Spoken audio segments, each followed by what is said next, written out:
There comes a moment when silence becomes louder than words, when walking away doesn't bring peace, but regret.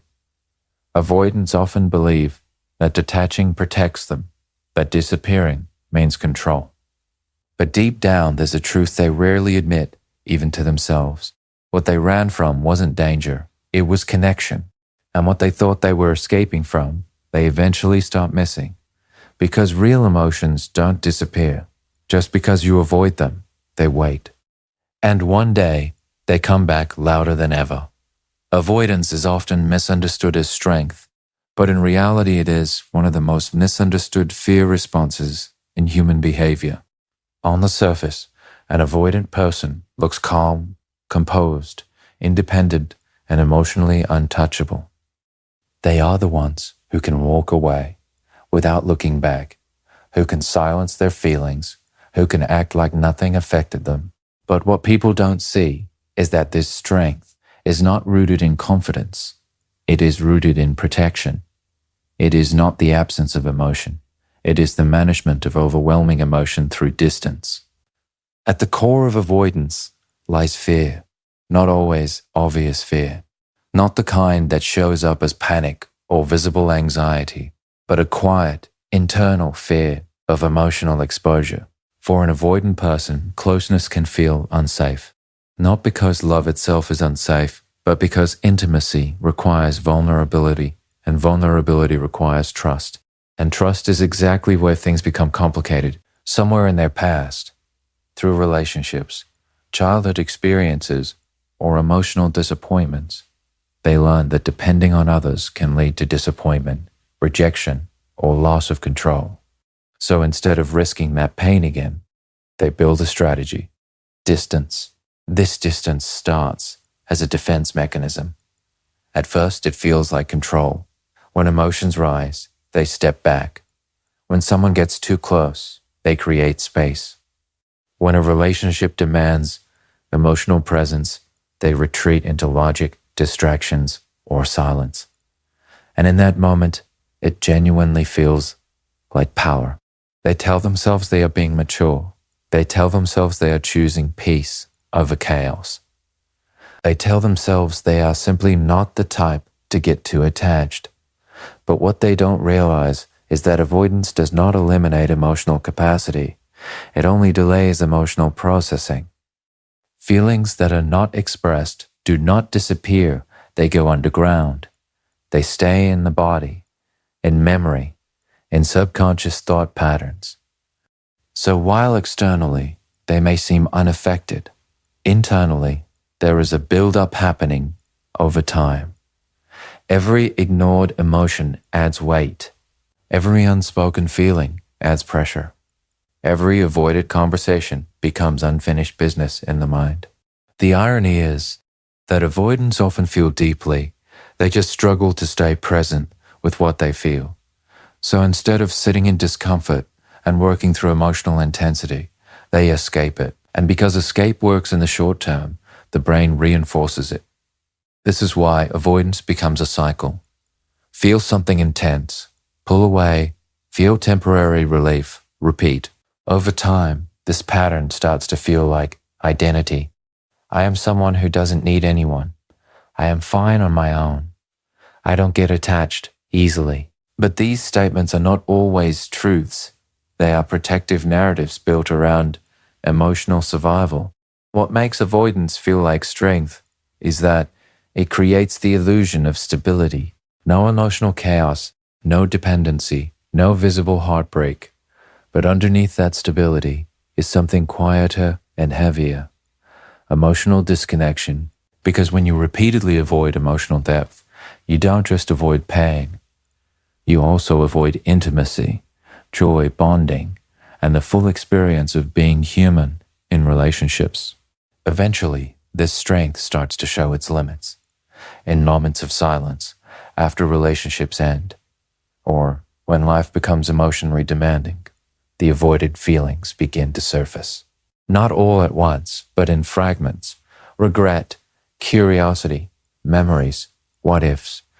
And that is when the realization slowly forms. What felt like control was actually distance from connection. Every emotion a person feels carries energy, and that energy is meant to move through expression, understanding, and release. But when emotions are suppressed instead of processed, they don't disappear, they get stored. Avoidant individuals often develop the habit of pushing feelings away the moment they become uncomfortable. Instead of sitting with emotional discomfort, they disconnect from it. Instead of expressing what hurts, they rationalize it. Instead of talking about what they feel, they silence it. On the surface, this seems like control. But internally, it is a slow accumulation of unresolved emotional weight. Emotional suppression doesn't always look dramatic. It can be subtle. It can look like changing the subject when something gets too personal. It can look like going silent instead of explaining feelings. It can look like convincing oneself that something doesn't matter anymore, when in reality it does. Each time an emotion is dismissed, the mind learns a pattern, avoid discomfort rather than process it. And while this brings temporary relief, it also creates long-term emotional backlog. What makes this even more complex is that avoidant individuals are often very self-aware on a logical level. They can understand emotions intellectually without actually feeling them fully. They can explain why something hurt them without allowing themselves to sit inside that hurt. This separation between thinking and feeling becomes a coping mechanism. It allows them to stay functional, calm, and independent. But emotional health is not built on suppression. It is built on integration. When feelings are consistently pushed aside, they don't dissolve, they accumulate in the background of the mind. Over time, this accumulation begins to show itself in unexpected ways. It may not appear immediately as sadness or regret. Instead, it can surface as emotional numbness, irritability, fatigue, or a sense of emptiness that is difficult to explain. The person may feel fine, but disconnected. They may be surrounded by life, conversations, and relationships, yet still feel internally distant from it all. This is because unprocessed emotions don't stay silent forever. They resurface in disguised forms. One of the most powerful illusions avoidance creates is the belief that time heals everything automatically. So instead of processing pain, they delay it. They convince themselves that if they ignore it long enough, it will fade. And sometimes, externally, it seems to fade. But internally, it often transforms rather than disappears. What was once hurt becomes emotional distance. What was once sadness becomes detachment. What was once fear becomes avoidance of deeper intimacy. The emotion doesn't vanish, it changes shape.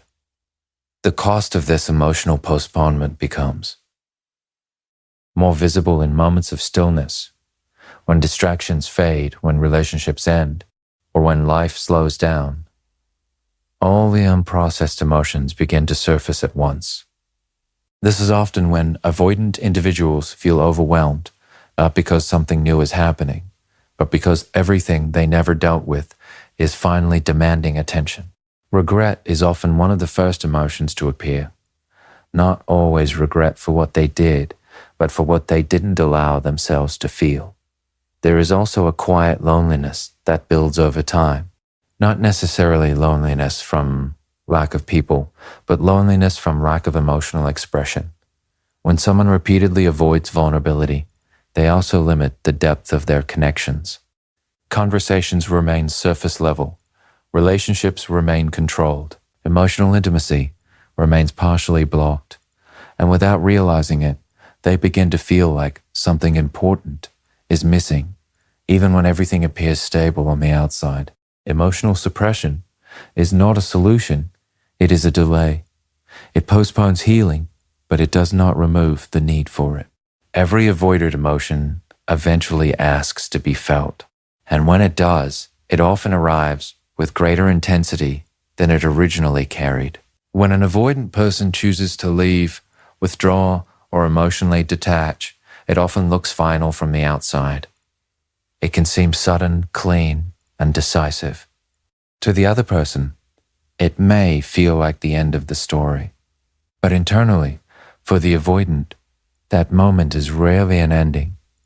It is the beginning of emotional processing that they delayed while still in the connection. What looks like closure on the surface is often the start of delayed realization beneath it. In the early phase of separation or distance, there is usually a strong sense of relief. The emotional pressure that once felt overwhelming is gone. There are no more difficult conversations, no email. Stopped expectations, no need to respond deeply or stay vulnerable. This absence of pressure creates a feeling that is often mistaken for peace. The mind tells itself, I did the right thing, or I needed space, or I feel better now. And in that moment, those thoughts genuinely feel true. But relief is not the same as resolution. Relief is what happens when emotional intensity stops. Resolution is what happens when emotional understanding begins. And avoidant individuals often confuse the two because their coping mechanism is distance. The removal of emotional closeness automatically signals safety to their nervous system. However, just because the intensity is gone does not mean the emotional meaning has been processed. As time passes, the silence that once felt comfortable begins to shift. The absence of the other person does not remain empty. It starts to gain presence in memory. Small things trigger recollection. Familiar places, conversations that were left unfinished, moments that were dismissed too quickly. What the avoidant mind had previously compartmentalized begins to resurface in fragments, not all at once, but gradually, like pieces of something unfinished returning to awareness. This is where realization slowly begins to form. It is not immediate regret in most cases. It is subtle awareness, the understanding that what was once labeled as too much might not have been as overwhelming as it felt in the moment. The recognition that emotional closeness was not necessarily danger, but depth, and depth is something avoidant individuals often only understand after it is no longer available. The mind also begins to replay emotional snapshots, but in a different emotional state. During the relationship, moments of closeness may have felt intense or suffocating. After the separation, those same moments are remembered differently, not as pressure, but as not as control, but as connection. This shift in emotional interpretation is what creates the feeling of loss that was not fully present at the moment of leaving. One of the most difficult parts of this stage is that realization does not always lead to action. Avoidant patterns are deeply ingrained. Even when they recognize that something meaningful was lost, the instinct to protect themselves often remains stronger than the desire to reconnect. So they may sit in reflection without expression, in understanding without communication, in emotion without resolution. This creates a quiet, internal conflict, knowing something mattered, but still struggling to move toward it. Over time, this leads to a more complex emotional experience. Not just missing the person, but missing the version of themselves that existed in that connection. Because relationships often activate parts of us that solitude cannot. In connection, there is emotional expansion. In avoidance, there is emotional control. When the connection ends, both the person and the emotional version of self tied to that relationship become memories. So the moment they leave is not the end of feeling. It is the beginning of understanding. It is the point where avoidance stops working as a shield and starts becoming a mirror. But in that mirror, they begin to see what distance protected them from, but also what it cost them to maintain it. Independence is one of the most misunderstood concepts in emotional behavior, especially when it comes to avoidant individuals. On the surface, they often appear highly self-sufficient, disciplined, and capable of handling life on their own. They may take pride in not relying on others, not needing constant reassurance, and not becoming emotionally dependent. In many ways, this looks like strength, and in healthy forms, it absolutely can be. But when independence becomes a shield, D against emotional closeness, it slowly shifts into something very different: emotional isolation. The core issue is not independence itself, but the motivation behind it. True independence is rooted in choice, the ability to be with others without losing oneself, and to be alone without feeling incomplete. It is flexible. It allows connection without fear and solitude without emptiness. But for avoidant individuals, independence is often not just a preference. It becomes a protective strategy. It is built around the belief that relying on others leads to disappointment, vulnerability leads to pain, and closeness eventually results in loss of control. Because of this belief system, they start equating emotional distance with safety. The more they rely on themselves, the more secure they feel, but only temporarily. Over time, this self-reliance can begin to narrow their emotional world. They become comfortable handling everything internally. They solve problems alone, process emotions alone, and carry burdens alone. While this may seem admirable from the outside, it slowly reduces opportunities for emotional connection, shared vulnerability, and mutual support. What makes this pattern especially complex is that avoidant individuals often don't feel the effects of isolation immediately. In the beginning, solitude feels empowering. There is no emotional conflict, no dependency, no fear of being misunderstood. Life feels controlled and predictable. But emotional needs do not disappear simply because they are ignored. Humans are wired for connection, and even the most independent person still has emotional needs that require expression and recognition. As time goes on, emotional isolation begins to reveal itself in quieter ways. It may not show up as obvious loneliness at first. Instead, it can appear as a sense of disconnection from others, difficulty opening up even when trust is present, or feeling that relationships never quite reach depth. They may be surrounded by people, yet still feel emotionally untouched by those connections.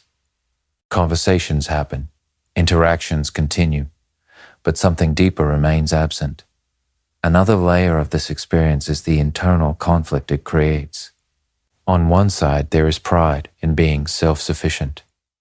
On the other side, there is a subtle, often unspoken longing for emotional closeness. This creates a push and pull dynamic within the self.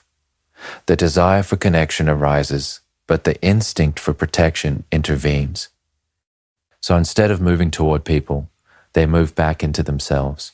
And each time this cycle repeats, the gap between independence and intimacy grows wider.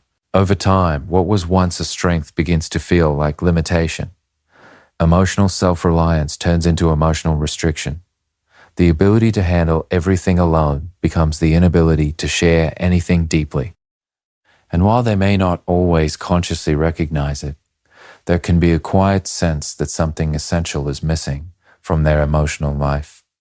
The most ironic part is that true emotional independence does not require isolation. In fact, it is built through secure connection, learning that closeness does not equal loss of self. But avoidant patterns often prevent this realization from fully forming in real time.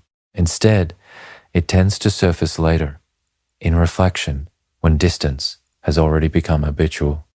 So what begins as "I don't need anyone" slowly transforms into something more complicated. I don't let anyone in. And in that shift, independence stops being freedom and starts becoming a barrier, not to the world, but to emotional depth within it. What people often fail to understand about emotional attachment is that the heart does not follow logic. It follows experience. When someone enters your emotional world, they leave behind impressions that don't easily fade, even if the relationship ends or the distance grows. For avoidant individuals, this becomes especially complicated because they often label emotional closeness as too much in the moment, only to later realize that what they pushed away was also what made them feel deeply connected and alive. During the connection, certain things may feel overwhelming to an avoidant mind: consistent attention, emotional needs, vulnerability, or expectations of closeness. In those moments, the instinct is to step back, create distance, and regain a sense of control. The emotional intensity is interpreted as pressure rather than care, so they detach, convince themselves they are better off, and move into emotional self-protection. At that stage, leaving or pulling away feels like the right decision because it reduces internal discomfort. But emotional perception is not fixed. It changes with distance. Once the intensity fades and the space becomes quiet, the same memories that once felt heavy begin to transform. What was previously experienced as pressure is later remembered as affection. What felt like emotional demand starts to appear as genuine care. What was once too much slowly reveals itself as depth, consistency, and emotional presence. This shift happens because absence changes interpretation. When someone is no longer actively present in your daily emotional environment, your mind is no longer reacting defensively to them. Instead, it begins to process them. And in that processing, the emotional weight softens, allowing clarity to form. This is where the realization begins that what was pushed away was not harm. It was connection expressed in a way that felt unfamiliar or intense at the time. The human mind is also wired to remember emotional significance more strongly than routine experience. So even if an avoidant person unconvinced themselves that distancing was the solution, the emotional memory of the relationship does not disappear. It resurfaces in quiet moments, when distractions fade, when life slows down, or when something triggers association, a place, a song, a phrase, or even a feeling of loneliness can reopen the emotional file that was never fully closed. What makes this experience even more powerful is that the memory is no longer filtered through avoidance. Instead of feeling overwhelmed, they begin to feel reflective. Instead of pushing away emotion, they begin to sit with it. And in that stillness, they start to recognize nuances they could not fully process while inside the relationship. The consistency that once felt intense is now seen as stability. The emotional availability that once felt demanding is now seen as rare. The care that once felt like pressure is now understood as value. This is where longing begins to form, not just for the person, but for what the connection represented emotionally. It is not always about wanting the relationship back in its exact form. Sometimes it is about missing the feeling of being understood, being cared for, or being emotionally seen. And for avoidant individuals, this realization can be particularly difficult because it challenges the original belief that distance equals safety and closeness equals discomfort. However, insight does not always translate into action. Even when they recognize what they lost, the same protective instincts that caused them to withdraw in the first place often remain active. So they may stay in a space of quiet reflection, aware of the value they once had access to, yet uncertain how to re-enter emotional vulnerability without repeating old patterns. In the end, what they ran from does not disappear. It stays within emotional memory, reshaped by time and absence. And often, it is only after this, Tance has done its work, that they begin to understand the true nature of what they once labeled as too much. Growth does not begin in avoidance. It begins in awareness. For an avoidant individual, the pattern of distancing, suppressing, and disconnecting often feels like the safest way to navigate emotional experiences. It protects them from discomfort in the short term, and it gives them a sense of control over situations that feel emotionally overwhelming. But real emotional development does not come from staying comfortable. It comes from confronting what has been avoided for a long time and choosing to engage with it differently. The moment growth becomes possible is the moment a person stops automatically reacting and starts observing themselves. Instead of immediately pulling away, when emotions rise, they begin to notice the pattern. Instead of justifying distance as independence, they begin to question whether it is actually protection. Instead of labeling emotional intensity as danger, They start to wonder whether it might simply be depth. This shift from reaction to reflection is where healing starts to enter the picture. For many avoidant individuals, life has been structured around emotional control. Control over how close people get, control over how much they feel, control over when to engage and when to withdraw. This creates a predictable emotional environment, but growth challenges that predictability. It asks them to stay present even when discomfort appears. It asks them to communicate instead of disappearing. It asks them to tolerate emotional intensity without escaping it immediately. At first, this feels unnatural. The instinct to retreat does not disappear quickly. In fact, when someone tries to break an avoidant pattern, the discomfort can feel even stronger because they are no longer using their usual coping mechanism, sitting with a mochi. And instead of escaping, it can feel unfamiliar, even unsafe. But this is exactly where transformation begins. Not when it feels easy, but when it feels unfamiliar, and they choose to stay anyway. One of the most important parts of growth is learning emotional tolerance. This does not mean becoming overwhelmed by feelings, but learning that feelings are not threats. Emotions rise and fall, like waves. They do not require immediate escape. When an avoidant person begins to understand that emotional intensity is temporary and survivable, their entire relationship with connection starts to change. They no longer see closeness as something that must be controlled or avoided. They begin to see it as something that can be experienced safely, even if it feels intense at times. Another key aspect of growth is accountability. Avoidant patterns often develop as protection, not intention. But at some point, healing requires acknowledging the impact of those patterns, not just on others, but on oneself. Avoiding emotional responsibility may reduce discomfort in the moment, but it also limits depth in relationships.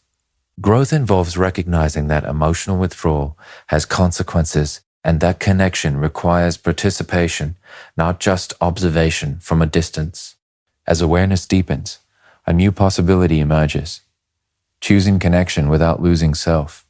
This is the point where avoidant individuals begin to understand that vulnerability is not the same as weakness. Expressing feelings does not mean losing control. Being close to someone does not mean losing independence.